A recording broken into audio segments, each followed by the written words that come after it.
Narito tayo ngayon sa Temple of Lea sa Cebu, isang Roman Greek-inspired landmark na nakatayo sa mataas na lugar overlooking the city.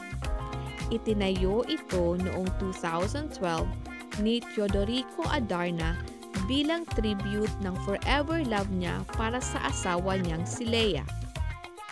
Makikita mo dito ang grand pillars, marble statues, at personal collections na nagkukwento ng buhay nila. Habang tanaw mo ang Cebu, mararamdaman mo na hindi lang ito isang tourist spot, kundi simbolo ng pag-ibig na hindi nawawala.